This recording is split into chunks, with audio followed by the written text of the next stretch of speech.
ketemu lagi sama aku Rizka Dila. Jadi hari ini ada berita terbaru yaitu Harry Maguire lawak lagi dan sekarang menendang kepala Paul Pogba. Sementara kiper lapis kedua Manchester City, Zack Steven, bikin blunder fatal. Simak selengkapnya di Cetak Gol Harian berikut ini. Elkan Bagot dipercaya Ipswich Town untuk tampil pertama kali sebagai starter. Di kabar sepak bola tanah air, ada Ricky Dwi yang diperkenalkan oleh dua klub sekaligus. Pada laga Ipswich Town kontra Rotherham United, Elkan Bagot tampil sebagai starter untuk pertama kalinya. Saat itu Bagot diturunkan dalam formasi 3-4-2-1. Bagot berduet dengan dua bek lainnya yakni Luke Wolfenden dan Janoy Donacien. Sayang kehadiran Bagot di jantung pertahanan gak membuat Ipswich Town menang. Saat itu Ipswich Town harus menyerah dengan skor tipis 1-0. Sebagai informasi, Bagot menjadi pemain Indonesia pertama yang bermain di kompetisi profesional Inggris. Sepak bola Indonesia nggak pernah terlepas dari momen aneh. Terbaru ada Ricky Dwi yang diperkenalkan oleh dua klub yakni PSS Sleman dan Persekat Tegal. Sebenarnya Ricky merupakan pemain Persekat yang dipinjamkan ke PSS sampai Liga 1 berakhir. Persekat mengklaim kalau Ricky sudah memperpanjang kontrak sampai bulan Desember mendatang. Tapi sampai saat ini belum ada tanggapan resmi dari PSS Sleman. Posisi Ralf Rangnick sebagai pelatih sementara Manchester United akan segera berakhir. Setelah itu, Rangnick akan menjabat sebagai konsultan di Old Trafford. Sebelumnya, Rangnick dianggap gagal dalam menukangi skuad The Red Devil. Alasannya mereka cuma bisa meraih 9 kemenangan dari 22 pertandingan. Kini Manchester United berada di peringkat 5 klasemen dan masih berjuang untuk menembus zona Liga Champions. Walaupun begitu, Rangnick mengaku nggak menyesal untuk menjadi pelatih setan merah. Pada tahun 2020 lalu, Atletico Madrid meminjamkan Alvaro Morata ke Juventus. Berikutnya masa peminjaman Morata juga diperpanjang selama 1 tahun. Akan tetapi Juventus belum mengambil opsi untuk mempermanenkan sang bomber. Kabarnya mereka ingin menurunkan harga yang sebelumnya sudah disepakati bersama Atletico. Selain itu, Morata mengaku akan memberikan segala kemampuannya untuk menang.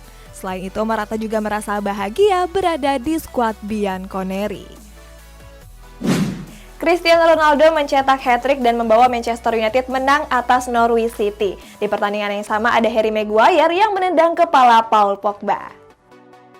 Manchester United akhirnya meraih kemenangan di pekan ke-33 Premier League. Bertanding di Old Trafford, skuad The Red Devil menekuk Norwich dengan skor 3-2. Pada laga ini, Cristiano Ronaldo menjadi aktor kemenangan dengan mencetak hat-trick. Sementara 2 gol Norwich dicetak oleh Kieran Doyle dan Teemu Pukki. Kemenangan ini membuat Setan Merah naik ke peringkat 5 klasemen dengan mengkoleksi 54 poin. Harry Maguire gak pernah lepas dari momen lawak. Maguire kembali memperlihatkan aksi lawaknya pada pekan ke-33 Premier League menghadapi Norwich City. Momen lawak ini terjadi di menit ke-61 pertandingan.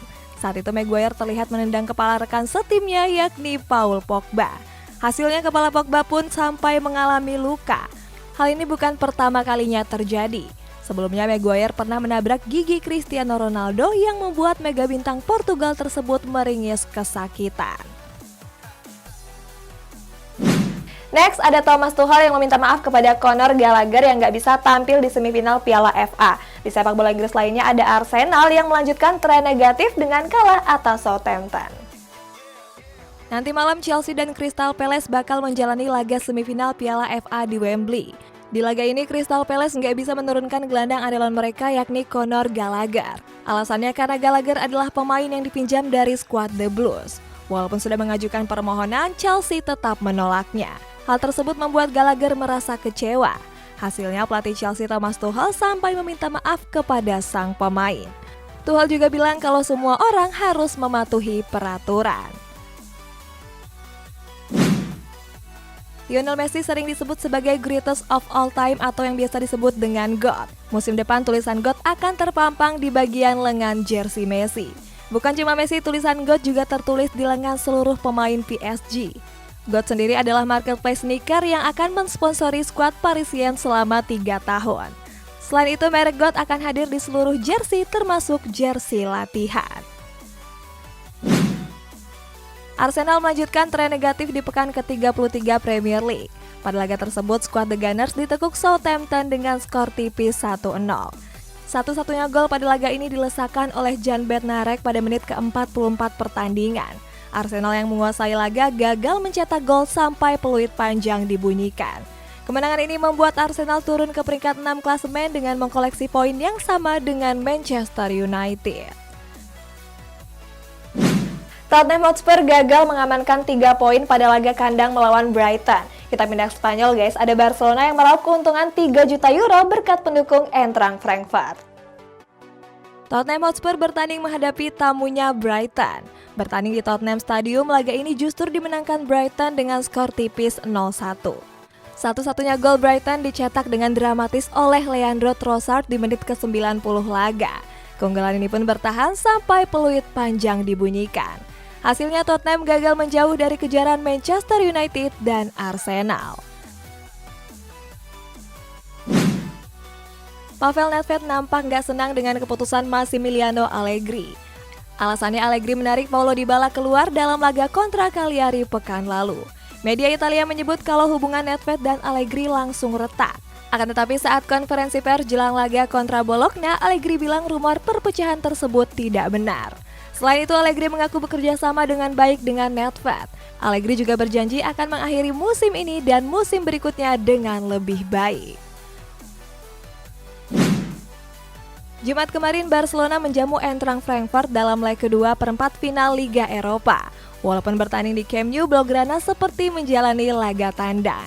Alasannya tribun Camp Nou diisi oleh 30.000 pendukung Frankfurt. Gak cuma memberi dukungan kepada Filip Kostic CS, mereka juga mencemooh para pemain Barcelona. Terlepas dari itu, Wakil Presiden Barcelona Elena Ford menyebut Barcelona meraih keuntungan 3 juta euro dari penjualan tiket. Liverpool lolos ke final FA Cup setelah mengalahkan Manchester City dengan skor tipis 3-2. Di pertandingan yang sama ada Zack Steven yang melakukan blunder konyol ala Loris Karius. Liverpool berhasil meraih kemenangan di babak semifinal FA Cup. Pada laga tersebut, skuad The Reds mampu mengalahkan Manchester City dengan skor tipis 2-3. Di babak pertama, Liverpool sudah unggul 3 gol lewat Ibrahima Konate dan brace dari Sadio Mane. Sementara Manchester City cuma bisa membalas 2 gol lewat Jack Grealish dan Bernardo Silva. Sampai peluit panjang dibunyikan, gak ada tambahan gol yang tercipta. Hasil ini memastikan Liverpool lolos ke babak final dan akan menunggu pemenang antara Chelsea kontra Crystal Palace. Sebagai informasi, kemenangan ini membuat Jurgen Klopp meraih rekor luar biasa. Klopp menjadi pelatih pertama yang bisa mengalahkan Pep Guardiola sebanyak 10 kali. Pada laga semifinal FA Cup antara Manchester City dan Liverpool terdapat momen lawak yang dipertontonkan oleh kiper lapis kedua Manchester City yakni Zack Steven. Momen lawak itu terjadi di menit ke-17 pertandingan. Hal ini berawal ketika Zack Steven berniat untuk menggocek Sadio Mane. Tetapi sayang aksi yang dipertontonkan gagal keren. Bola tersebut justru dibegal Mane dan membuat gawang Manchester City kebobolan untuk kedua kalinya. Manchester United dikabarkan siap menghamburkan uang di bursa transfer musim panas nanti. Hal ini akan terjadi setelah mereka mendatangkan pelatih Ajax Amsterdam yakni Erik ten Hag. Kabarnya mereka akan mendatangkan beberapa pemain termasuk 2 bintang Ajax, Jurrien Timber dan Anthony. Selain itu, Setan Merah akan merekrut bek Norwich City yakni Max Aarons. Norwich sendiri akan memberi harga murah karena mereka mungkin akan degradasi. Timnas Prancis memiliki skuad tajam untuk berlaga di Piala Dunia 2022. Sang juara bertahan punya trio penyerang jempolan yang mendominasi di masing-masing liganya. Mulai dari Karim Benzema di Real Madrid, Kylian Mbappe di PSG, sampai Christopher Nkunku di RB Leipzig. Hebatnya ketiganya sudah mencetak 30 gol di musim ini. Berita selanjutnya, Juventus gagal meraih poin penuh pada pertandingan kandang melawan Bologna. Kita beralih ke Jerman guys, ada Borussia Dortmund yang mengamuk dan membantai Wolfsburg dengan skor 6-1. Juventus gagal meraih poin penuh di pekan ke-33 Serie A. Bertanding di Juventus Stadium, Paulo Dybala dan kawan-kawan ditahan imbang Bologna dengan skor 1-1. Juventus sebenarnya nyaris kalah setelah Marco Arnautovic mencetak gol di menit ke-52. Beruntung Dusan Vlahovic mampu menyamakan kedudukan di penghujung babak kedua. Hasil seri ini membuat Juventus gagal menempel Napoli di peringkat 3 klasemen. Mirisnya Bologna saat itu bermain dengan 9 orang setelah ada Masao Mauro dan Gary Medel diganjar kartu. Borussia Dortmund meraih kemenangan besar di pekan ke-30 Bundesliga. Pada laga tersebut, Marco Reus dan kawan-kawan melibas Wolfsburg dengan skor telak 6-1. Di babak pertama, Dortmund sudah unggul 5 gol lewat Tom Alexander Rote, Axel Witsel, Manuel Akanji, Emre Can, dan sang bintang Erling Haaland. Sementara di babak kedua, Dortmund mencetak 1 gol tambahan lewat gol kedua Haaland. Kemenangan ini membuat Dortmund memperkecil selisih poin dengan Bayern Munchen. Sindaich dipecat dari kursi pelatihan Burnley setelah meraih serangkaian hasil buruk. Padahal Dyche sudah menangani Burnley selama 1 dekade. Hasilnya gelar pelatih terlama di Premier League kini dimiliki oleh Jurgen Klopp. Alasannya klub sudah mengasuh Liverpool selama 6 tahun. Sejak kedatangannya, Liverpool sudah meraih 5 gelar termasuk Premier League dan Liga Champions. Skuad The Reds juga berkesempatan untuk merebut quadruple musim ini. Kontrak Federico Bernardeschi di Juventus akan berakhir di musim ini. Hasilnya Lazio mulai memantau situasi Bernardeschi dan mempertimbangkan untuk merekrutnya. Selain itu, pelatih Lazio Maurizio Sarri mengenal Bernardeschi dengan sangat baik. Alasannya keduanya pernah bekerja sama saat Sarri masih mengasuh Juventus.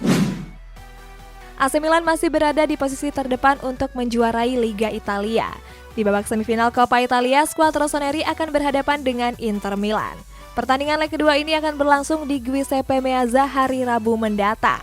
Hasilnya sang pelatih Stefano Pioli enggan memberi banyak tekanan kepada para pemainnya. Pioli cuma ingin membuat anak asuhnya yakin kalau mereka bisa kembali menjadi juara. FK Senica terpaksa memainkan tim U19 karena para pemain senior mogok tanding. Sementara Carlo Ancelotti pastikan Luka Modric pensiun di Real Madrid. Egy Maulana dan Witan Sulaiman gak masuk ke dalam daftar pemain FK Senica di laga kontra Liptovský Mikuláš. Media Slovakia mengklaim kalau sebagian pemain Senica mogok tanding.